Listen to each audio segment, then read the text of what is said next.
Good afternoon, everyone. My name is Nitin Reddy, currently pursuing MBBS at AIMS Nagpur, and I have a rank of 3928 in NEET 2020. Okay, last session లో మనము exemplar series నే చెప్పుకుంటున్నాం. Like chapter number 10 cell cycle and cell division the. Okay, cell cycle and cell division half of the chapter exemplar problems మనం solve చేసుకున్నాం. Like ఇంకా remaining ఈరోజు complete చేసుకుని మిగిలిన లైక్ ఎంసీక్యూ పాయింట్ ఆఫ్ వ్యూలో ఎక్కడ నుంచి ఎక్కువ క్వశ్చన్స్ రావచ్చు, ఎక్కడ నువ్వు ఎక్కువ కాన్సన్ట్రేట్ చేయాలి, వాటి గురించి మనము ఈరోజు లాస్ట్ లో డిస్కస్ చేస్తున్నాం. Okay, the following events occur during the various phases of the cell cycle. Name the phase against each of the event. Like కింద కొన్ని ఈ 4 ఈవెంట్స్ ని నీకు డైరెక్ట్ గా ఆప్షన్ కింద ఇచ్చిన ఆ ఈవెంట్స్ నీకు ఎక్కడ జరుగుతాయి అనేసి అడుగుతున్నాను అనమాట. ఓకే, ఇవన్నీ ఈ ఇచ్చినవి కూడా డైరెక్ట్ గా మెయిన్ పాయింట్స్ అన్నమాట. పర్టికులర్ ఫేజ్ మనకి ఎనాఫేజ్ కావచ్చు, ప్రొఫేజ్ కావచ్చు, టీలోఫేజ్ కావచ్చు. ఈ ఫేజెస్ లో ఉన్న మెయిన్ పాయింట్స్ మెయిన్ వర్డ్స్ ఏవైతే ఉన్నాయో అవే నీకు ఎంసీక్యూస్ లో ఇస్తారనమాట. ఫర్ ఎగ్జాంపుల్ చూడండి, ఇప్పుడు డిసింటిగ్రేషన్ ఆఫ్ న్యూక్లియర్ మెంబ్రెయిన్ గురించి నీకు ఎక్కడ స్టార్ట్ అవుతుంది పర్ఫెక్ట్ గా అనేసి నీకు క్లియర్ గా మెన్షన్ చేశాడు ఎన్సీఎల్టీ లో. లైక్ ఈ ఫేజ్ లో నీకు డిసింటిగ్రేషన్ ఆఫ్ మెంబ్రెయిన్ కంప్లీట్ గా జరుగుతుంది, ఈ ఈ ఫేజ్ లో స్టార్ట్ అవుతుంది అనేసి. Okay, disintegration of nuclear membrane మాట్లాడుకుంటే నీకు ఏ ఫేజ్ లో కనపడుతుంది? ఫస్ట్ ఎం ఫేజ్ లో, ఎం ఫేజ్ యొక్క సెల్ సైకిల్ స్టార్టింగ్ ఫేజ్ లో జరుగుతుంది అనమాట. అదేంటి? Prophase. Okay, next question, appearance of nucleolus. ఈ అపియరెన్స్ ఆఫ్ న్యూక్లియోలస్ ఇవన్నీ ఎప్పుడు జరుగుతాయి? ఒకసారి నీకు సెల్ సెల్ అనేది ఎం ఫేజ్ అనేది కంప్లీట్ చేసుకునేటప్పుడు నీకు ప్రొఫేజ్, ఎనఫేజ్ ఇవన్నీ అయిపోయాక నీకు ఫైనల్ ఫేజ్ నీకు ఈ న్యూక్లియోలస్ ఇవన్నీ నీకు మళ్ళీ వస్తాయి అనమాట. ఏవైతే ప్రొఫేజ్ లో అన్ని లైక్ అంటే వెళ్ళిపోతాయో అవన్నీ మళ్ళీ ఫైనల్ గా నీకు డిసపియర్ అయిపోతాయో ప్రొఫేజ్ లో, అవన్నీ నీకు ఏ ఫేజ్ లో మళ్ళీ వస్తాయంటే నీకు టీలో ఫేజ్ లో మళ్ళీ వెనక్కి వస్తాయి అనమాట. ఓకే, టీలో phase. Okay, division of centromere. Division of centromere నీకు ఎప్పుడు జరుగుతుంది అంటే నీకు ఎనాఫేజ్ లో కనపడుతుంది. అది జరిగి నీకు అది జరుగుతుంది అనమాట. ఓకే, డివిజన్ ఆఫ్ సెంట్రోమియర్ నీకు వచ్చేసి నీకు ఎనాఫేజ్ లో జరుగుతుంది అనమాట. ఓకే, సెంట్రోమియర్ డివిజన్ అయ్యేసి వేరే వేరే పోల్స్ దగ్గరికి నీకు వెళ్ళిపోతాయి కదా. Okay, next replication of DNA అంటే సింథసిస్ ఆఫ్ డిఎన్ఏ బేసిక్ గా అడుగుతున్నాను అనమాట. నీకు సింథసిస్ ఆఫ్ డిఎన్ఏ నీకు ఎప్పుడు జరుగుతుంది? ఇంటర్ఫేస్ లో జరుగుతుంది అనమాట. ఓకే, ఇంటర్ఫేస్ లో ఎస్ ఫేజ్ లో నీకు జరుగుతుంది అనమాట. ఓకే, ఇప్పుడు ఈ ఫోర్ ఇక్కడ ఇచ్చిన మన 4 ఆప్షన్స్ మీరు కన్ఫ్యూజ్ అవడానికి అసలు ఛాన్స్ లేదు. ఎందుకంటే లైక్ ప్రొఫేజ్ అనగానే నీకు గుర్తు రావాల్సిన పదం ఏంటంటే డిసింటిగ్రేషన్ ఆఫ్ న్యూక్లియర్ మెంబ్రేన్ అనే గుర్తు రావాలన్నమాట. నెక్స్ట్ టీలోఫేజ్ అనగానే నీకు appearance of the cell organelles, appearance of the nucleolus ఇవన్నీ గుర్తు రావాలన్నమాట. నీకు రిప్లికేషన్ ఆఫ్ డిఎన్ఏ నీకు ఒక్కొక్క లైక్ ఎస్ ఫేజ్ కానీ, G1 ఫేజ్ కానీ, G2 ఫేజ్ కానీ నీకు మెన్షన్ చేసినప్పుడు ఆ ఒక్కొక్క G1 ఫేజ్ కి ఏం జరుగుతుంది, ఎస్ ఫేజ్ లో ఏం జరుగుతుంది, G2 ఫేజ్ లో ఏం జరుగుతుంది క్లియర్ గా మెన్షన్ చేశాడు అనమాట. మెయిన్ పదాలు లైక్ ఎస్ ఫేజ్ అనగానే నీకు సింథసిస్ ఫేజ్ డిఎన్ఏ గుర్తు రావాలి. అదే G2 ఫేజ్ అనగానే ప్రోటీన్ సింథసిస్ కావాలి. G1 ఫేజ్ అనగానే నీకు ఏం కావాలి? సెల్ అనేది మెటబాలిక్ యాక్టివ్ ఉంటుంది, సెల్ గ్రో అవుతుంది. అలా నీకు గుర్తు రావాలన్నమాట. సో ఓకే, ఇప్పుడు ఈ 4 ఆప్షన్స్ కదా నీకు మిగతా ఏమైనా రావచ్చు. ఫర్ ఎగ్జాంపుల్ ఇంకో క్వశ్చన్ ఎలా రావచ్చు అంటే cell continues to grow, like cell is metabolically active అనేసి రావచ్చు. అప్పుడు ఏం రాసాలంటే నువ్వు G1 ఫేజ్ రాస్తావు. Okay, next mitosis results in production of 2 cells which are similar to each other. What would be the consequence if each of the following irregularities occur during the mitosis? Okay, అంటే నీకు mitosis అనేది ఏం చేస్తాం? Mitosis అనేది నీకు రెండు similar to each other అంటే same chromosome number ఎలా పేరెంట్స్ అయితే ఎలా ఉంటాయో, ఎన్నైతే క్రోమోజోమ్ ఉంటుందో అన్ని క్రోమోజోమ్స్ నీకు లైక్ డాటర్ సెల్స్ లో వస్తాయి అనమాట. అంటే సిమిలర్ గా వస్తాయి అని చెప్తున్నారు. అవే కింద 4 ఆప్షన్స్ అంటే 4 థింగ్స్ ఒకవేళ జరిగితే like nuclear membrane fails to disintegrate కానీ, డ్యూప్లికేషన్ ఆఫ్ డిఎన్ఏ జరగకపోవడం కానీ, సెంట్రోమియర్స్ డివైడ్ అవ్వకపోవడం కానీ, సైటోకైన్స్ అవ్వకపోతే అయినా అసలు ఏ కాన్సిక్వెన్సెస్ ఒక సెల్ అనేది ఫేస్ చేయాల్సి వస్తుంది అని చెప్తున్నారు అనేసి అడుగుతున్నాడు.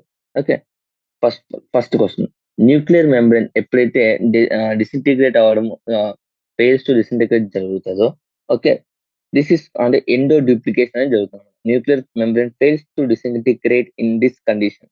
ఒకవేళ ఈ కండిషన్స్ లో అంటే న్యూక్లియర్ మెంబ్రేన్ డిసింటిగ్రేట్ అవ్వకుండా ఫర్ ఎగ్జాంపుల్ నీకు సెల్ మైటోసిస్ అనేది జరిగితే then it is this type of solution ఏమంటాం అంటే ఎండో డూప్లికేషన్ అంటాం అనమాట. ఎండో డూప్లికేషన్ అని అంటాం అనమాట. న్యూక్లియర్ మెంబ్రేన్ డిసింటిగ్రేట్ అవ్వకుండా మైటోసిస్ అనేది జరిగితే దాన్ని ఎండో డూప్లికేషన్ అని అంటాం అనమాట. Okay. Next question. Duplication of DNA does not అక్కర్. Duplication of DNA అనేది అసలు అవ్వకపోతే. అంటే first of all duplication of DNA does అంటే అప్పుడు అసలు నీకు మైటోసిస్ అనే పదమే యూజ్ చేయవన్నమాట. ఓకే. ఎందుకంటేనా నీకు మైటోసిస్ జరిగింది అంటే గన నీకు equal number of like DNA అనేది నీకు 2 సెల్స్‌కి వెళ్ళేది అలా చేయాలన్నమాట. అది జరగాలన్నమాట. ఒకవేళ డీఎన్ఏ అనేది డూప్లికేట్ అవ్వట్లేదు. అసలు డీఎన్ఏ ఏం డూప్లికేట్ అవ్వకుంటే అసలు మైటోసిస్ అనేది నీకు ఛాన్సే లేదన్నమాట. అసలు మైటోసిస్ జరగదన్నమాట. డ్యూప్లికేషన్ డస్ నాట్ అక్కర్ అంటే then no duplication will occur. అసలు డ్యూప్లికేషనే జరగదన్నమాట. Okay. Next centromeres do not divide. Okay. Centromeres ఒకవేళ డివైడ్ అవ్వట్లేదు అంటే డివైడ్ అవ్వలేదు అనుకో. ఇఫ్ ఈ సెంట్రోమియర్ డివైడ్ అవ్వడం వల్ల నీకేం జరుగుతుంది? సెంట్రోమియర్ డివైడ్ అవ్వడం వల్లే నీకు ah, like equal number of set of chromosomes నీకు డివైడ్ అంటే ఈక్వల్ సెట్ ఆఫ్ క్రోమోజోమ్స్ నీకు ఆహ్, 2 డాటర్ సెల్స్‌కి వస్తున్నాయన్నమాట. ఓకే. ఒకవేళ సెంట్రోమియర్స్ డివైడ్ అవ్వలేదనుకో, బోత్ సెట్ ఆఫ్ క్రోమోజోమ్స్ నీకు సేమ్ ఆహ్ సెల్‌లో డాటెడ్ సెల్‌లో ఉండడం వల్ల నీకేమవుద్దంటే పాలీప్లాయిడీ అంటే ఇప్పుడు సెల్ డివైడ్ అయ్యేటప్పుడు ఆహ్, ఇలా ఆహ్, కండిషన్ అనేది ఏర్పడుతుందనమాట. 2 సెట్ ఆఫ్ క్రోమోజోమ్స్ అనేది ఒక డాటర్ సెల్‌లో అప్పుడు ఏమవుతుందంటే సెంట్రోమియర్ డివైడ్ అవ్వడం వల్ల ఏమవుద్దంటేనా ఒక్కో సెట్ ఆఫ్ క్రోమోజోమ్స్ ఒక్కొక్క డాటర్ సెల్‌కి వెళ్ళిపోతుందన్నమాట. అదే ఆ సెంట్రోమియర్ డివైడ్ జరగలేదనుకో అప్పుడేమవుతుంది ఒకే సెల్‌లో అక్యుములేట్ అయిపోతాయన్నమాట క్రోమోజోమ్స్. అప్పుడేమవుద్దంటే పాలీప్లాయిడీ అనేది నీకు జరుగుతదన్నమాట. Next cytokinesis do not occur. In some cytokinesis do not occur అంటేనా like in some plants, in some living organisms karyokinesis usually karyokinesis అనేది ఫాలోడ్ బై సైటోకైనెసిస్. అంటే క్యారియోకైనెసిస్ అంటే nucleus duplication. తర్వాత cytokinesis అంటేనా cell duplication అన్నమాట. Sometimes karyokinesis do not follow followed by cytokinesis. అంటే karyokinesis తర్వాత ఇక్కడ ఇచ్చిన కండిషన్ ప్రకారం క్యారియోకైనెసిస్ తర్వాత నీకు సైటోకైనెసిస్ జరగకపోతే అంటే ఏమైతుందంటేనా నీకు మల్టీ న్యూక్లియేట్ కండిషన్ అనేది వస్తదనమాట. మల్టీ న్యూక్లియేటెడ్ కండిషన్ అనేది వస్తది. దాన్నే మనము ఎండోస్పెర్మ్ అంటాం. Multi nucleated condition will be formed. దాన్నే మనం ఏమంటున్నామంటేనా లిక్విడ్ ఎండోస్పెర్మ్ ఇన్ కోకోనట్ అనేసి అంటున్నాం అన్నమాట. ఓకే. ఈ 4 క్వెషన్స్‌లో బేసిక్‌గా ఈ క్వెషన్ అనేది చాలా ఇంపార్టెంట్. ఓకే. ఈ క్వెషన్ చాలా important. Okay. Next question. Both unicellular and multicellular organisms undergo mitosis. What are the differences, if any, observed in this process between the అంటే నీకసలకి బోత్ యూనిసెల్యులర్, మల్టీసెల్యులర్ 2 నీకు మైటోసిస్‌కి అంటే మైటోసిస్‌తో సెల్ అనేది divide అవుతున్నాయి. Okay. కానీ మల్టీసెల్యులర్‌కి, యూనిసెల్యులర్‌కి మధ్య difference ఏంటి? అనేసి అడుగుతున్నామన్నమాట. ఈ సెల్ డివిజన్‌లో. అంటే growth of multicellular like growth multicellular organisms due to mitosis. అంటే ఒక మల్టీసెల్యులర్ ఆర్గానిజం గ్రో అవుతుందంటే దానికి కారణం ఏంటి అంటేనా మైటోసిస్ అన్నమాట. అంటే ఒక మల్టీసెల్యులర్ ఆర్గానిజం అది గ్రో అవుతుందంటే దానికి కారణం మైటోసిస్. అదే మల్టీసెల్యులర్‌లో. ఫర్ ఎగ్జాంపుల్ యూనిసెల్యులర్ ఆర్గానిజమ్స్‌లో నీకు reproduction of unicellular organisms is due to mitosis. Okay. అంటే cell division in multicellular organisms నీకు గ్రోత్‌కి లీడ్ చేస్తే గ్రోత్ అండ్ మనం ఈ ఫస్ట్ చాప్టర్ ఈ బయాలజీ క్లాస్ 11లో నీకు లివింగ్ వరల్డ్ అనే చాప్టర్ లోనే మనం గ్రోత్ గురించి చెప్పుకుంటే చెప్తామన్నమాట. ఏంటి లైక్ యూనిసెల్యులర్ ఆర్గానిజమ్స్ లో బోత్ గ్రోత్ అండ్ రీప్రొడక్షన్ అనేది సిమిలర్ అనేసి. ఓకే. సో రీప్రొడక్షన్ మనం యూజువల్‌గా రీప్రొడక్షన్ ఆఫ్ యూనిసెల్యులర్ ఆర్గానిజమ్స్‌ని మైటోసిస్ కింద కన్సిడర్ చేస్తే అదే మైటోసిస్ మల్టీసెల్యులర్ ఆర్గానిజమ్స్‌లో గ్రోత్‌కి ఉపయోగపడుతుందన్నమాట. Okay. Next name the pathological condition when uncontrolled cell division occurs. బేసిక్‌గా సెల్ డివిజన్ అనేది కంట్రోల్ అన్నమాట. In general cell division will be controlled in the living organisms. Okay. బేసికల్‌గా ఏంటంటే నీకు సెల్ డివిజన్ అనేది హ్యూమన్ బీయింగ్స్ కానీ లేకుంటే ప్లాంట్స్ కానీ ఏం వేటిలో అయినా కూడా నీకు సెల్ డివిజన్ అనేది కంట్రోల్ అన్నమాట. అంటే సర్టెన్ క్యారెక్టరిస్టిక్స్ ఉంటాయన్నమాట. అంటే లిమిటెడ్ సెల్ డివిజనే అవ్వాలి. అంటే ఓకే. అంటే more than required cell division జరగకూడదు అనేసి నీకు కొన్ని కొన్ని కంట్రోల్డ్‌గా జరుగుతదనమాట. లైక్ అది బేసిక్‌గా ఎలా అంటేనా ఫర్ ఎగ్జాంపుల్ ఒక సెల్ ఉంది. ఇదొక సెల్లు, ఇదొక సెల్లు, ఇదొక సెల్లు. ఇలా ఫర్ ఎగ్జాంపుల్ ఉన్నాయి అనుకోండి. అయితే ఏంటంటేనా ఈ సెల్ ఎంత వరకు గ్రో అవుతుంది? ఎంత వరకు గ్రో అవుతుందంటేనా ఈ సెల్, ఈ సెల్ ఇన్ జనరల్ కాంటాక్ట్ వచ్చేంత వరకు. అంటే ఇది ఎక్స్‌ట్రా ఇన్ఫర్మేషన్. ఇది బేసిక్‌గా మీకు అంత ఉపయోగపడదు. కాకపోతే చెప్తున్నా లైక్ ఎలా కంట్రోల్డ్‌గా ఉంటది అనేసి. ఓకే. ఈ సెల్ కాంటాక్ట్ వచ్చినప్పుడు నీకేమవుద్దంటే ఈ సెల్ ఎప్పుడైతే టచ్ అవుతుందో అప్పుడు దానికి ఒక సిగ్నల్ అనేది వస్తదనమాట సెల్‌కి. ఓకే. మనం మాక్సిమం గ్రోత్ అనేది గ్రో అయిపోయాము. ఇంకా గ్రో జరగకూడదు. అంటే ఇంకా సెల్ డివిజన్ జరగకూడదు. లేకపోతే సెల్ పెరగకూడదు అనేసి దానికి అర్థమైపోద్దనమాట. ఓకే. సో, ఇలా ఒక కంట్రోల్డ్‌గా ఉంటది సెల్ డివిజన్. సెల్ డివిజన్ గాని, సెల్ గ్రోత్ గాని ఒక కంట్రోల్డ్‌గా ఉంటది. ఎప్పుడైతే దీన్నేమంటామంటే కాంటాక్ట్ ఇన్హిబిషన్. ఎప్పుడైతే 2 కాంటాక్ట్‌లొస్తాయో అప్పుడు సెల్ గ్రో అవ్వడం అనేది స్టాప్ అయిపోద్ది. తర్వాత సెల్ డివిజన్ జరుగుతది. అది ఓకే. అలా నీకు కాంటాక్ట్ ఇన్హిబిషన్ అనేది ఉంటది. ఫర్ ఎగ్జాంపుల్ ఆహ్, అన్‌కంట్రోల్ అంటే ఈ కాంటాక్ట్ ఇన్హిబిషన్ ఎప్పుడైతే లూజ్ అయిపోతదో అప్పుడే మనకి క్యాన్సర్ అనేది వస్తదన్నమాట. The pathological condition when uncontrolled cell division occurs is known as the cancer. Okay. క్యాన్సర్‌లో ఏమవుద్దంటే సెల్ డివిజన్ అనేది అన్‌కంట్రోల్ అందుకే నీకు ట్యూమర్స్ అనేవి ఫార్మ్ అవుతాయన్నమాట. మనం వింటుంటాం కదా! బ్రెయిన్ ట్యూమర్ ఇలాంటి ట్యూమర్స్ అనేది వింటుంటాం కదా! ట్యూమర్ అంటేనా ఎంత సెల్ డివిజన్ అయితే కావాలో ఇంకా దానికి అధికంగా జరగడం వల్ల నీకు ట్యూమర్స్ అనేది ఫార్మ్ అవుతాయన్నమాట. ఓకే. ఆ పాథలాజికల్ కండిషన్ ఏంటి అంటేనా uncontrolled cell division. Uncontrolled cell division pathological condition ఏమంటేనా క్యాన్సర్ అన్నమాట. Okay. Next 2 key events take place during S phase in animals is DNA replication and the duplication of the centriole. In which parts of the cell the events okay. మామూలుగా S ఫేజ్‌లో animals గురించి మాట్లాడదాం. అనిమల్స్‌లో yes ఫేజ్‌లో ఏం జరుగుతుందన్నాము. బేసిక్‌గా living ఆర్గానిజమ్స్‌లో yes phase ఏం జరుగుతుంది? అన్ని లివింగ్ ఆర్గానిజమ్స్‌లో నీకు డీఎన్ఏ డ్యూప్లికేషన్ అనేది జరుగుతదన్నమాట. In all including plants and animals. ఒకవేళ అనిమల్స్ మనం సెపరేట్‌గా తీసుకుంటే అప్పుడు డూప్లికేషన్ ఆఫ్ సెంట్రియోల్ కూడా నీకు జరుగుతదన్నమాట ఎస్ ఫేజ్‌లో. కానీ ఇవి ఏ పార్ట్స్‌లో జరుగుతాయి? In which parts of the cell do this kind of events occur అనేసి అడుగుతున్నాడన్నమాట. Okay. Animal cell during the S phase, DNA replication begins in the nucleus. Okay, DNA replication occurs in the nucleus. Okay, DNA replication occurs in the nucleus first of all. Next, ఇంకోటి ఏమన్నా centriole. Centriole ఎక్కడ ఉంటుంది నీకు? Centriole యూజువల్‌గా ఎక్కడ ఉంటది? Centriole lies in the cytoplasm of the animal cell. So, నీకు centriole division అనేది సైటోప్లాజంలో జరుగుతది. ఓకే. సెంట్రియోల్ డ్యూప్లికేషన్ ఏమో సైటోప్లాజంలో అదే డీఎన్ఏ రిప్లికేషన్ ఏమో nucleus. Okay. Next comment on the statement meiosis enables the conservation of specific chromosome number of the each species even though the process results in the reduction in the chromosome. Okay. ఒక statement ఇచ్చాడు. బేసిక్‌గా నీకు మియోసిస్‌లో ఏం జరుగుతది? Meiosis usually reduction in the chromosomes అనేది జరుగుతుంది. కానీ meiosis enables the conservation specific number of chromosomes అనే స్పీసీస్‌లో స్పెసిఫిక్ నంబర్ ఆఫ్ క్రోమోజోమ్స్ అనేది నీకు మియోసిస్ అనేది చేస్తది. అది ఎలా? ఈవెన్ దో రిడక్షన్ జరిగినప్పటికి నీకు కన్జర్వేషన్ ఎలా చేస్తదని అడుగుతున్నాను. Meiosis ah, like meiosis is the mechanism by which the conservation of specific chromosomes number of the అది జరిగేది. ఎలాగ meiosis is the process by which specific number of chromosomes are conserved over the generations అన్నమాట. Across the generation sexual reproduction organism. Even the like even though reduction జరిగినప్పుడు కూడా మనం ఇది చేస్తాం. ఇది ఎగ్జాక్ట్‌గా రాయాలి. ఓకే. రాసేసి ఎలా జరుగుతుందంటే ఫర్ ఎగ్జాంపుల్ నిన్న మనం ఒక క్వెషన్ డిస్కస్ చేసుకున్నాం. 16 number of chromosomes, 32 number of chromosomes. Okay. For example meiosis ఎక్కడ జరుగుతది బేసిక్‌గా? మియోసిస్ ఇన్ జనరల్ గ్యామెట్ ప్రొడక్షన్‌కి యూజ్ అవుతుంది. గ్యామెట్ ప్రొడక్షన్ అంటే సెక్సువల్ రిప్రొడక్షన్‌లో. ఓకే. ఫర్ ఎగ్జాంపుల్ ఇప్పుడు 2n సెట్ ఆఫ్ క్రోమోజోమ్స్ అనేది ఉన్నాయన్నమాట. మామూలుగా నీ బాడీలో 2n number of set of chromosomes అనేది ఉంటాయి. ఇది మియోసిస్ జరిగినప్పుడు నీకు ఎన్, ఎన్ హెప్లాయిడ్ నంబర్ ఆఫ్ గ్యామెట్స్ అనేవి ఫార్మ్ అవుతాయి. ఆహ్, ప్లాయిడీ గ్యామెట్స్ అన్ని నీకు ఫార్మ్ అవుతాయన్నమాట. ఇక్కడ రిడక్షన్ జరిగింది. కానీ ఎప్పుడైతే నీకు ఫర్టిలైజేషన్ జరుగుతదో ఆహ్, ఇంకో సెట్ ఆఫ్ క్రోమోజోమ్స్ మళ్ళీ ఇంకొక పేరెంట్ నుండి రావడం వల్ల నీకు ఎన్ కలిపి 2n అవుతాయన్నమాట.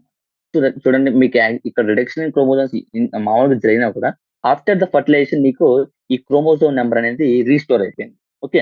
అదే ఇక్కడ ఫర్ ఎగ్జాంపుల్ మైటోసిస్ లాగా జరిగి 2n కాస్త 2n అయిందనుకో. ఇక్కడ నుండి 2n అప్పుడు ఏమవుతుంది 4n నెక్స్ట్ ఏమవుద్ది 4n నీకు 18 అలా క్రోమోజోమ్ నంబర్ అనేది ఇంక్రీజ్ అవ్వుకుంటూ వెళ్తది. అదే ఇలా డిప్లాయిడ్ మియోసిస్ డిప్లాయిడ్ ఆర్గానిజమ్స్‌లో ఇలా గ్యామెట్స్ ప్రొడక్షన్‌కి మియోసిస్ పడడం వల్ల నీకు అక్రాస్ జనరేషన్స్ ఇంక్రీజ్ అయిపోద్ది. నీకు సెట్ ఆఫ్ క్రోమోజోమ్ నంబర్స్ అనేవి సేమ్ అనేవి ఉంటాయన్నమాట. ఓకే. దాని justification. Name a cell that is found arrested in diplotene stage for months and years comment 2 to 3 lines how with this cycles complete. ఇది important, most important question MCQs లో కూడా. నీకు meiosis phase 1 లో డిప్లోటిన్ stage లో ఒక cell నీకు months together లేకుంటే years together నీకు అరెస్ట్ అయిపోతుంది. అలాంటి సెల్స్ నీకు ఎలా లైఫ్ సైకిల్ కంప్లీట్ చేస్తాయి అనేసి అడుగుతుంది అనమాట. ఇన్ జనరల్ ఎప్పుడంటే నీకు ఇన్ ఊసైట్స్ ఆఫ్ వర్టిబ్రేట్స్ లో నీకు డిప్లోటిన్ స్టేజ్ అనేది diplotene last for the months together అనమాట. ఓకే, మంత్స్ టుగెదర్ నీకు ఊసైట్స్ అనేది అక్కడే ఉండే ఊసైట్స్ అనే సెల్స్ నీకు వర్టిబ్రేట్స్ లో మంత్స్ టుగెదర్ డిప్లోటిన్ స్టేజ్ లో అరెస్ట్ అయిపోతాయి అనమాట. ఓకే, లాంబ్రస్ క్రోమోజోమ్స్ అని చెప్పి చైన్ క్రోమోజోమ్స్ అనేది చెప్పుకున్నాం అనమాట. మనం cell the unit of life లో లాంబ్రస్ క్రోమోజోమ్ గురించి జస్ట్ లైట్ గా ఇన్ఫర్మేషన్ ఒక ఐడియా కోసం అలా చెప్పుకున్నాం. Okay, lampbrush chromosomes are diplotin chromosomes are found in the diplotin stage of the animals of oocytes of frog or amphibian. Okay, lampbrush chromosomes ఏమంటామంటే diplotene chromosomes అని కూడా అంటాం. Diplotene chromosomes are found in the diplotene stage of the most animal oocytes of the frog or amphibian and frog లో నీకు ఈ lampbrush chromosomes diplotene stage లో months together అలాగా seize అయ్యి ఉంటుంది అనమాట. Lampbrush chromosomes are observed in the meiotic prophase. ఇప్పుడు ఆ డిప్లోటిన్ స్టేజ్ అంటే ప్రొఫేజ్ లో వస్తుంది బేసిక్ గా. Okay, these chromosomes become normal after growth and thus. Okay, అంటే నీకు ఒక్కసారి అది రీప్రొడక్టివ్ స్టేజ్కి వచ్చాక ఏమవుతుందంటే అప్పుడు ఈ ఊసైట్స్ మళ్ళీ యాక్టివేట్ అయ్యి సైకిల్ ని కంప్లీట్ చేస్తాయి. ఫర్ ఎగ్జాంపుల్ హ్యూమన్ బీయింగ్స్ తీసుకోండి. హ్యూమన్ బీయింగ్స్ లో లైక్ నీకు 15-16 years వచ్చేసరికి ప్యూబర్టీ అనేది వస్తుంది, ఏజ్ అనేది ఫీమేల్స్ కి వస్తుంది. అప్పుడు వాళ్ళు ఓవా అనేది రిలీజ్ అవుతుంది అనమాట. ఓకే, ఈ ఓవా అనేది వీళ్ళకి బై బర్త్ వాళ్ళలో ఉంటాయి అనమాట. కానీ అవి ఇన్యాక్టివ్ స్టేజ్ లో ఉంటాయి. ఏ స్టేజ్ లో ఉంటాయి అంటే డిప్లోటిన్ స్టేజ్ లో అవి సీజ్ అయి ఉంటాయి అనమాట. ఓకే, నెంబర్ ఆఫ్ అంత 50-80,000 అనేవి అప్పుడే ప్రొడ్యూస్ అవి ఉంటాయి డిప్లోటిన్ స్టేజ్ లో. అప్పుడే ఇన్ జనరల్ అవి ఫీమేల్ ఫీటస్ అనేది డెవలప్ అయ్యేటప్పుడు అప్పుడే ఫీమేల్ లో ఫీటస్ ఉంటాయి అనమాట. కానీ అవి యాక్టివేట్ అవ్వవు. ఎప్పుడు యాక్టివేట్ అంటే వాళ్ళ ప్యూబర్టీ ఏజ్ వచ్చేసరికి అప్పుడు ఆ డిప్లోటివ్ స్టేజ్ నుంచి బయటకు వచ్చి వాళ్ళ సైకిల్ అనేది కంప్లీట్ చేస్తారు అనమాట. Okay, name a cell that found దీనికి lampbrush chromosomes of the diplotene oocytes అనేసి మీరు చెప్పొచ్చు అనమాట. How does cytokinesis in plant differ from the animals? Okay, okay, how does cytokinesis in plant differ from the animals? బేసిక్గా karyokinesis is followed by the cytokinesis అనమాట. Karyokinesis followed by the cytokinesis. ఇది basic గా జరుగుతుంది. కానీ plant cell కి animal cells కి ఏం difference అనేసి అడుగుతున్నాడు అనమాట. Okay, in animal cell cytokinesis is achieved by the ఇది అనిమల్ సెల్స్ లో cytokinesis is achieved by the appearance of like నీకు furrow in the plasma membrane. Okay, plasma membrane ఉంటుంది కదా అనిమల్స్ లో. ఈ ప్లాస్మా మెంబ్రేన్ అంటే సెల్ మెంబ్రేన్. ఈ cell membrane లో నీకు ఒక ఫర్రో లాగా ఇలా ఫామ్ అవుతుంది అనమాట. ఇలా నీకు సైటోకైనసిస్ అనేది జరుగుతుంది. ఒక ఫర్రో లాగా ఫామ్ అయ్యి అది డీప్ గా వెళ్ళిపోయేసి ఈ సైడ్ అటాచ్ అయిపోయి నీకు సైటోకైనసిస్ అనేది జరుగుతుంది అనమాట. Gradual deepens and ultimately joins the centre forming the cytoplasm. అంటే గ్రాడ్యువల్ గా ఇలా డీప్ అవ్వకుంటే వెళ్తుంది లోపలికి, వెళ్ళేసి ఇక్కడికి వచ్చి అటాచ్ అయినాక నీకు రెండు అనేవి ఫామ్ అవుతాయి. ఇది అనిమల్ సెల్స్ లో జరిగేది. ఫర్ ఎగ్జాంపుల్ నెక్స్ట్ ఇంకా ప్లాంట్ సెల్స్ లో చూసుకుంటే నీకేమవుతుందంటేనా in plant cells relatively inextensible cell wall. నీకు సెల్ వాల్ అనేది ఉంటుంది ప్లాంట్స్ లో. Cell wall is present in the plants అనమాట. ప్లాంట్స్ లో నీకు సెల్ వాల్ అనేది ఉంటుంది అనమాట. ఓకే, సో ఈ సెల్ వాల్ ఉండడం వల్ల నీకు ప్లాంట్ సెల్స్ లో సైటోకైనసిస్ అనేది వేరేలా జరుగుతుంది. ఓకే, ఎలా అంటేనా in plant cell wall formation starts in the centre of the cell. నీకు సెంటర్ ఆఫ్ ద సెల్ అంటే నీకు ఆ అనిమల్ సెల్ ఏమైంది పెరిఫెరీ నుంచి ఇలా లోపలికి అనేది వచ్చింది. కానీ ప్లాంట్ సెల్స్ లో ఏమవుతుందంటే సెంటర్ నుంచి పెరిఫెరీకి వెళ్తుంది అనమాట. సెంటర్ నుంచి నీకు పెరిఫెరీకి అనేది వెళ్తుంది అనమాట. అంటే like the wall formation starts in the centre of the cell and grows outward to meet the existing lateral walls of the lateral walls. అంటే ఇప్పుడు ఎగ్జిస్టింగ్ వాల్స్ కి మీట్ అవ్వడానికి నీకు సెంట్రల్ నుంచి వెళ్తున్నా. నీకు అనిమల్ సెల్స్ లో అయితే పెరిఫెరల్ నుంచి సెంట్రల్ కి నీకు సెల్ మెంబ్రేన్ డివిజన్ అనేది జరుగుతుంది. అదే ప్లాంట్ సెల్స్ లో అయితే నీకు సెంటర్ నుంచి పెరిఫెరల్ కి వెళ్తుంది అనమాట. The formation of new cell wall begins with in the formation of the simple precursor call the cell plate. Cell plate ఒకవేళ ఫస్ట్ మిడిల్ లామెల్లా ఫామ్ అయ్యి, ఓకే, మిడిల్ లామెల్లా నుంచి నీకు ఇలా నీకు సెల్ డివిజన్ అనేది జరుగుతుంది. సైటోకైనెసిస్ అనేది జరుగుతుంది. సెంటర్ నుంచి పెరిఫెరల్ కి జరుగుతుందన్నమాట. ఓకే.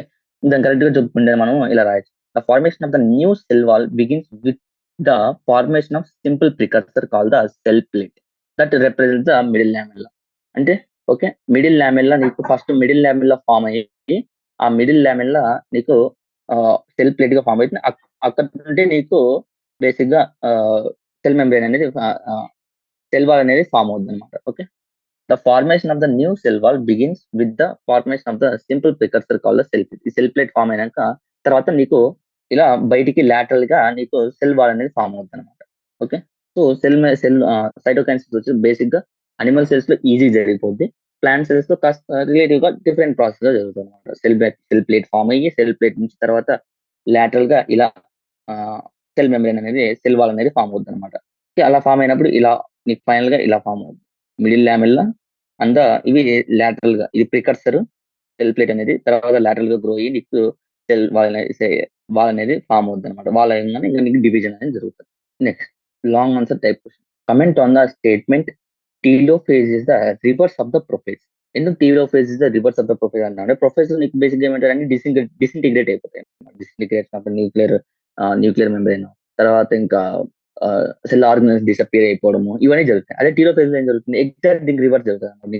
సెల్ మెంబ్రేన్ ఫార్మ్ అయిపోతుంది, డిసింటిగ్రేట్ అయిపోయి అదే డిసపియర్ అయిపోయిన సెల్ మెంబ్రేన్స్ అన్ని మళ్ళీ వచ్చేస్తాయి, ఇవన్నీ జరుగుతాయి అనమాట. ఓకే.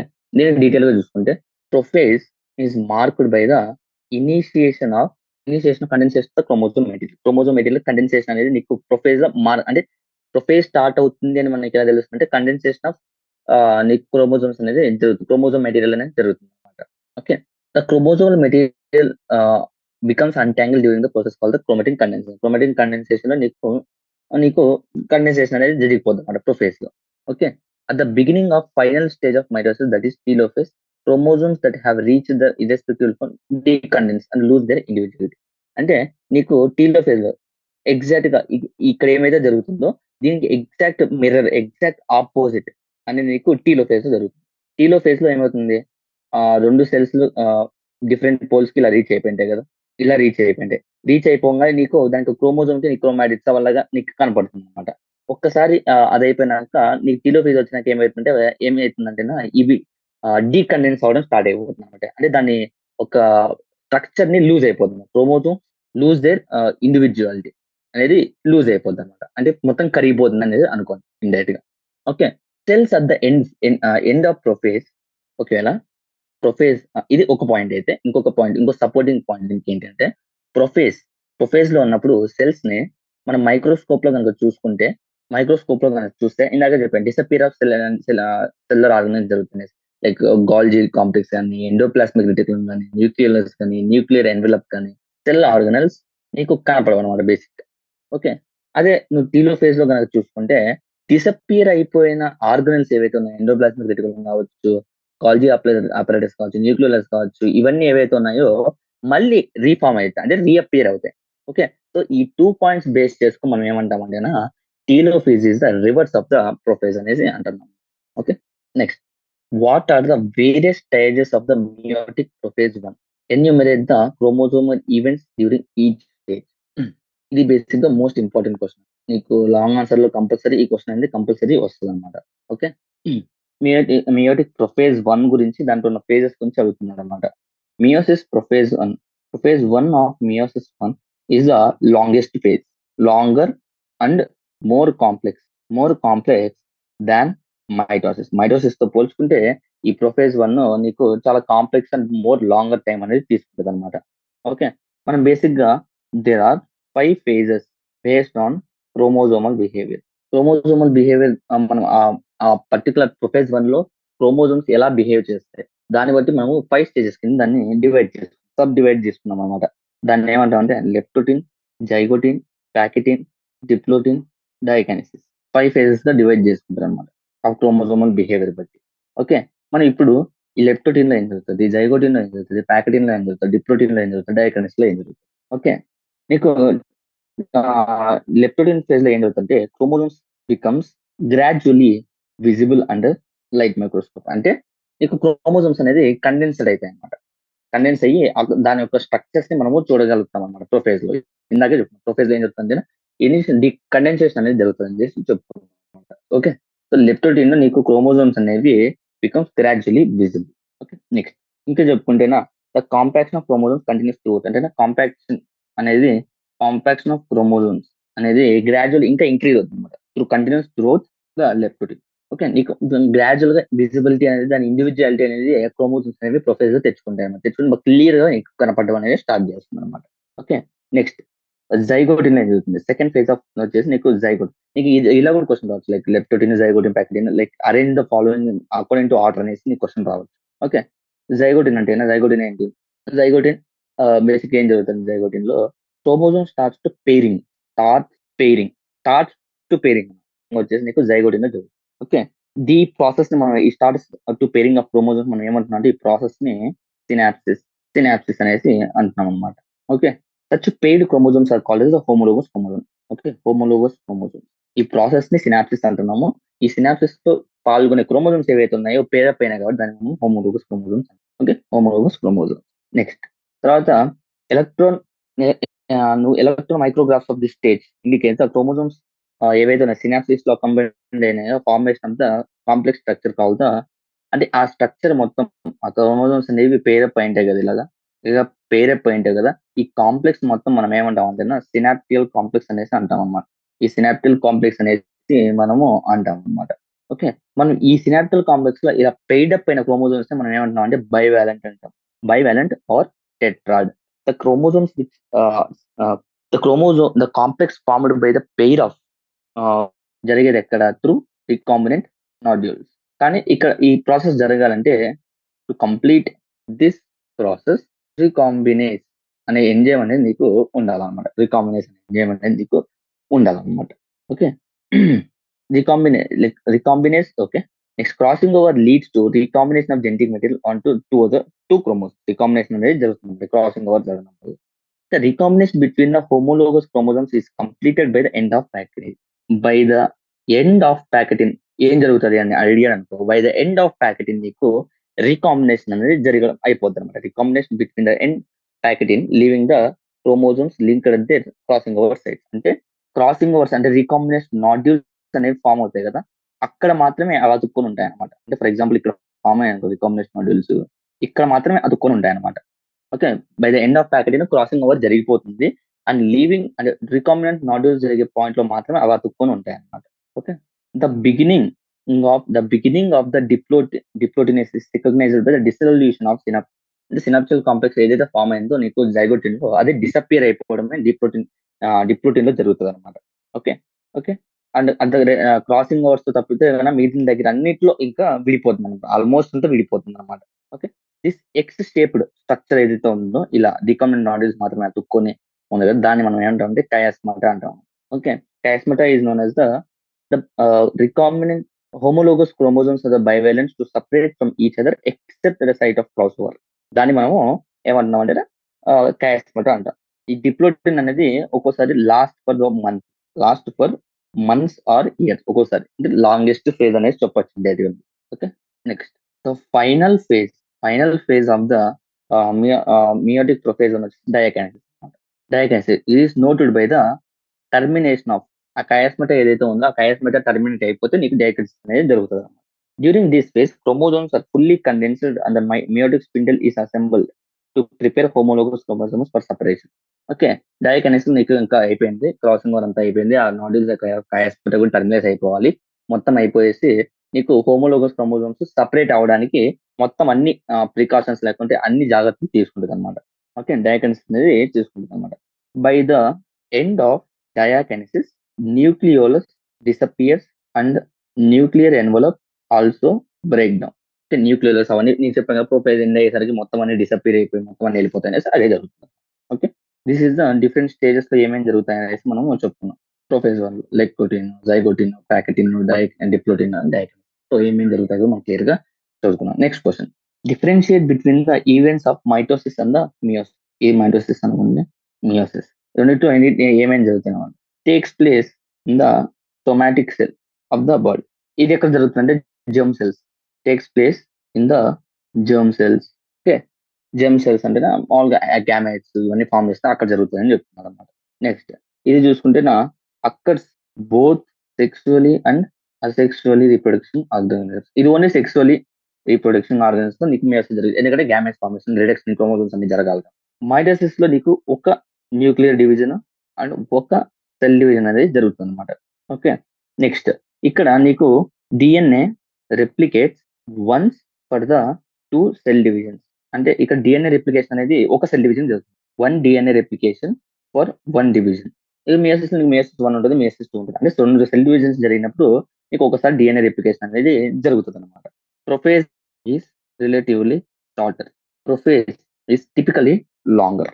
ప్రొఫేజ్ అనేది దీంట్లో చాలా సింపుల్ గా ఉంటుంది అనమాట. దీంట్లో different phases, different crossing overs ఇవన్నీ జరుగుతాయి అన్నమాట. కాబట్టి కాస్త కాంప్లెక్స్ గా ఉంటుంది అనమాట. Cell divide only once. ఇంకా differences mitosis, meiosis. Cell divides only once and chromosome divide only once. Chromosomes once, cell కూడా ఒకసారి డివైడ్ అవుతుంది అనమాట. Okay, there are 2 cell divisions but only ఇక్కడ మియోసిస్ 1, మియోసిస్ 2 సెల్ డివిజన్స్ ఉన్నప్పటికీ కూడా నీకు chromosomes అనేది ఒక్కసారి మాత్రమే నీకు డివైడ్ అవుతుంది. డివైడ్ ఓన్లీ 1 అంటే నీకు రిడక్షన్ ఆఫ్ క్రోమోజోమ్ నెంబర్ అనేది ఒకసారి జరుగుతుంది అని చెప్పు. Okay. 2 cells are formed by the end of mitosis and 4 cells are formed during end of the meiosis. ఇవి బేసిక్గా differences between the mitosis and the meiosis. Next brief note on synaptical complex metaphase. Synaptical complex నీకు meiosis 1 లో నీకు form అవుతుంది అనమాట. Okay. During zygotic stage chromosome starts pairing. నీకు pairing అనేది జరుగుతుంది. పేరింగ్ ఆఫ్ క్రోమోజోమ్స్ అనేది జరుగుతుంది అనమాట. Okay. Pairing of chromosomes call దీన్ని ఏమంటామంటే సినాప్సిస్ అంటాం అనమాట. Okay. Such paired chromosomes such paired అంటే ఆ పెయిడ్ ఏవైతే 2 క్రోమోజోమ్స్ క్రాసింగ్ ఓవర్ అయ్యి ఇలాగ పెయిడ్ ఉంటాయి కదా ఎక్స్ షేప్, దాన్ని మనం ఏమంటామంటే హోమోలోగస్ క్రోమోజోమ్స్ అంటారు. ఇందాక డిస్కస్ చేసుకున్నాం. ఓకే. ఎలక్ట్రాన్ మైక్రోగ్రాఫ్స్ లో ఈ stage electron micrographs at this stage indicate the chromosome synapsis accompanied by the formation of complex structure. అంటే దీంతో ఈ సినాప్సిస్ తో పాటు నీకు కాంప్లెక్స్ స్ట్రక్చర్ లాగా ఫామ్ అవుతుంది. దాన్ని మనం సినాప్టికల్ కాంప్లెక్స్ అనేసి అంటాం అనమాట. The complex is formed by the pair of synapse chromosome tetrad. దాన్ని మనం ఏమన్నాం bivalent or the tetrad. Okay. ఇది నీకు జైగోటిన్ లో ఫామ్ అయినప్పటికీ బాగా క్లియర్ గా విజిబుల్ ఏది వచ్చేసి నీకు ప్యాకెటింగ్ ఫేజ్ లో స్టార్ట్ అయ్యేది నీకు బైవాలెంట్ టెట్రాడ్ ఫామ్ అయ్యేది నీకు వచ్చేసి ఇక్కడైతే, కానీ క్లియర్ గా వచ్చేసి నీకు కనిపించేది ఏ స్టేజ్ అంటే నెక్స్ట్ స్టేజ్ అదే ప్యాకెటింగ్ స్టేజ్ లో కనపడుతుంది అనమాట. Next metaphase plate. Metaphase plate అంటే టూ సిస్టర్ క్రోమాటిడ్స్ వచ్చేసి usually held by the centromere. Okay. Centromeres are call the kinetochores. Kinetochores లో ఉన్న సెంట్రోమియర్స్ కి నీకు అటాచ్ అయ్యి ఉంటాయి అనమాట. స్మాల్ డిస్ట్రిబ్యూ దీని ద్వారా నీకు స్పిండిల్ ఫైబర్స్ అనేవి ఏర్పడతాయి. స్పిండిల్ ఫైబర్స్ అనేవి ఇలా ఏర్పడతాయి అనమాట. ఇక్కడ నుండి అటాచ్ అయ్యి. ఓకే. ఈ స్పిండిల్ ఫైబర్స్ ఏం చేస్తాయంటే ఇవన్నీ ఒకే లైన్ లో అలైన్ అయ్యేలాగా చూసుకుంటుంది అనమాట. The structures serve as the sites of attachment is for spindle fibres to the chromosomes move into ఒక సెంట్రల్ సెల్ లో ఒక సెంట్రల్ లైన్ లో నీకు ఇలా ఫామ్ అవుతాయి, అలైన్ అవుతాయి అనమాట. ఓకే. దాన్ని మనం ఏమంటామంటే centre of the sense the metaphase plate is characterised by the all chromosome coming into line of the equator with the 1 chromatid. Okay. Okay line లో వచ్చేలాగా ఏర్పడుతుంది. దీన్ని ఏమంటామంటే మనం మెటాఫేజ్ ప్లేట్ అంటాము. దీన్ని మనం ఏమంటామంటే మెటాఫేజ్ ప్లేట్ అనేసి అంటాం. Next what is the usual significance of mitosis and the meiosis in the multicellular organism. Meiosis లో మైటోసిస్ లో దాని యొక్క cell division multicellular organism significance ఏంటి? ఓకే. మైటోసిస్ సిగ్నిఫికెన్స్ గురించి మాట్లాడుకుంటే ఈక్వేషనల్ డివిజన్ అంటాం. Okay. Division restricted to diploid cells only. Okay. Like, however, in some lower plants, mitosis usually results in the production of diploid daughter cells with the identical genital complement. And the equational divisions అంటే same number of chromosomes వెళ్ళడానికి నీకు ఉపయోగపడుతుంది.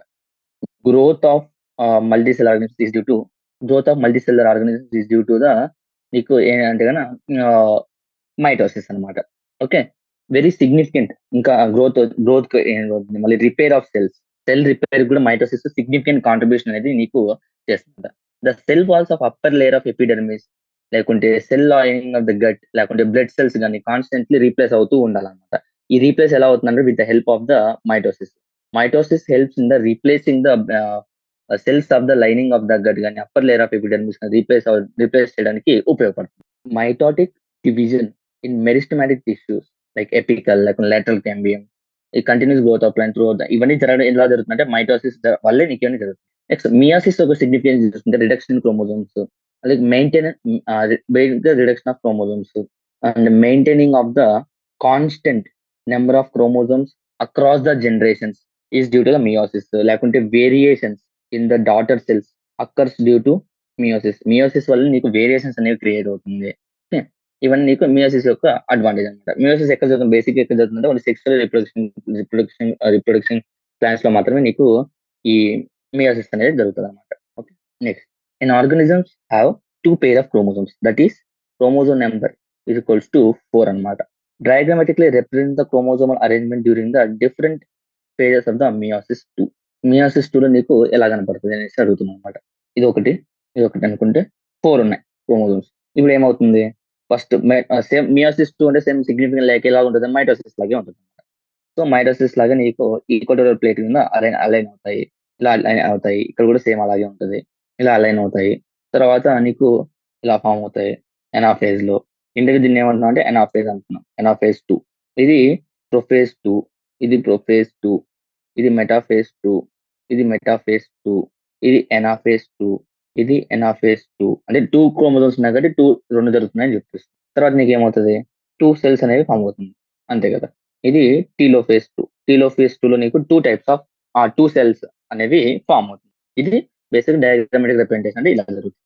Okay, ఇది example solutions, cell cycle and division యొక్క example solutions.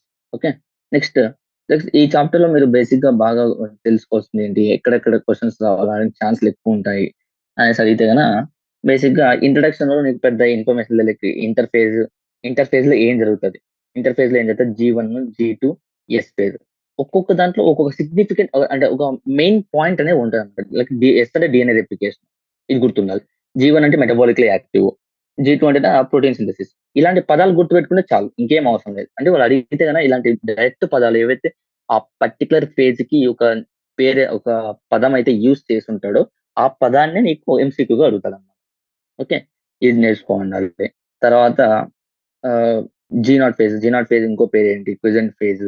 అలా ఇంకా క్విజెంట్ phase లో ఏ cells ఉంటాయి, హార్ట్ సెల్స్, నర్వ్ సెల్స్ అని ఉంటాయి, అవి నేర్చుకోవాలి. ఎం ఫేజ్ లో నీకు ప్రొఫేజ్, మెటాఫేజ్, ఎనాఫేజ్, టీలోఫేజ్. ప్రొఫేజ్ లో అంటే కండెన్సేషన్ ఆఫ్ క్రోమోజోమ్స్ జరుగుతుంది, సెల్యులర్ ఆర్గనిజం డిసపియర్ అయిపోతాయి, న్యూక్లియర్ మెంబ్రెయిన్ డిసపియర్ అయిపోతుంది, అలాంటివి. నెక్స్ట్ టీలోఫేజ్ వచ్చేసరికి ఏం డిసపియర్ అంటే ఏవి అపియర్ అవుతాయి, ఏమి అపియర్ అవుతాయి, ఎగ్జాక్ట్ ఆపోజిట్. నెక్స్ట్ మెటాఫేజ్ అంటే మెటాఫేజ్ ప్లేన్ లో అలైన్ అవుతాయి. ఆ తర్వాత మార్ఫలాజికల్ స్ట్రక్చర్ చదవాలంటే బెస్ట్ స్టేజ్ మెటాఫేజ్. ఇది క్లియర్ గా మెన్షన్ చేశారు. ఇలాంటి పదం లైక్ ఈ పదాన్ని అంటే లేకపోతే ఈ స్టేట్మెంట్ ని ఈ ఫేజ్ మాత్రం యూజ్ చేశారు. సో అలాంటి స్టేట్మెంట్స్ మీరు బాగా గుర్తుపెట్టుకోవాలన్నమాట. నెక్స్ట్ ఎనాఫేజ్ లో ఎలాంటి ఇచ్చాడు, daughter cells move towards opposite poles, అవి క్వశ్చన్ గా రావచ్చు. In which stage of the cells like daughter cells like chromosomes two daughter chromatids move to opposite poles అనేసి ఏ దాంట్లో అంటే నీకు ఎనాఫేజ్. ఇలాంటి major single statement which is most important ఆ పర్టికులర్ ఫేజ్ యూజ్ చేసినాడు అవి మీరు తెలుసుకోండి అనమాట. తర్వాత ఈ టెక్స్ట్ బుక్ లో ఎర్లీ ప్రొఫేజ్, లేట్ ప్రొఫేజ్, లేకుంటే ట్రాన్సిషన్ టు మెటాఫేజ్ అనేసి డయాగ్రామ్స్ 4 డయాగ్రామ్స్ ఉంటుంది కదా. ఆ డయాగ్రామ్స్ క్లియర్ గా నచ్చింది, కింద ఇచ్చిన పదాలు చూసుకోండి. ఎందుకంటే విచ్ ఆఫ్ ద ఈ ఫేజ్ ఏంటి అని అడగచ్చు. ఓకే, అది మీకు క్లియర్ గా డిస్క్రిప్షన్ లో మెన్షన్ చేసింది, కానీ బొమ్మలో మెన్షన్ చేసింటాడు కాబట్టి ఎర్లీ ప్రొఫేజ్, లేట్ ప్రొఫేజ్ అని మీరు డైరెక్ట్ గా చెప్పచ్చు. ఎంసీక్యూస్ లో అడగడానికి ఛాన్సెస్ ఉన్నాయి. ఓకే, నెక్స్ట్ సైటోకైనసిస్ ఎలా జరుగుతుంది. ఓకే, తర్వాత టీలోఫేజ్ లో ఏం జరుగుతుంది, టీలోఫేజ్ లో ఎగ్జాక్ట్ ఆపోజిట్ జరుగుతుంది ప్రొఫేజ్ లో ఏం జరుగుతుంది దానికి opposite. Like significance of mitosis, significance of meiosis చాలా చాలా ఇంపార్టెంట్ అనమాట. నెక్స్ట్ మియోసిస్ లో మీరు ఎక్కువ కాన్సన్ట్రేట్ చేయాల్సింది ప్రొఫేజ్ 1 లో ఏమేమి జరుగుతాయి మెయిన్ పాయింట్స్ గురించి మనము ఈ రోజు ఆ లాంగ్ క్వశ్చన్ లో చెప్పుకున్నాం అనమాట. సో అది తెలిస్తే సరిపోతుంది. ఓకే, మియోసిస్ 2 అంటే సేమ్ ఎగ్జాక్ట్ ఇంకా మైటోసిస్ లాగా ఉంటుంది. ఆ తర్వాత మీరు మ్యాథమెటికల్ ప్రాబ్లమ్స్ లాగా కొన్ని సాల్వ్ చేయడం నేర్చుకోవాలన్నమాట. రిడక్షన్ ఆఫ్ క్రోమోజోమ్స్ కానీ, డిఎన్ఏ కంటెంట్ కానీ, అంటే ఎస్సీ అంటే జస్ట్ నెంబర్ ఇస్తారన్నమాట. ఎంసీక్యూస్ చూసుకున్నాం 1024 సెల్స్ అలాంటి ఎన్ని డివిజన్స్ జరగాలి, అలా అలా అలా సో అలాంటి క్వశ్చన్స్ అడిగే ఛాన్స్ ఎక్కువ ఉంటాయి అన్నమాట. ఓకే, సో ఈ క్వశ్చన్ ఈ చాప్టర్ లో వెరీ ఈజీ అండ్ రిలేటివ్ గా సింపుల్ చాప్టర్. ఒకసారి చదివేస్తే మాక్సిమం గా అర్థం అయిపోతుంది. జస్ట్ మెయిన్ పాయింట్స్ మెయిన్ పదాలు ఏవైతే ఉన్నాయో అవి బాగా గుర్తుపెట్టుకోవాలి. Okay, thank you, have a nice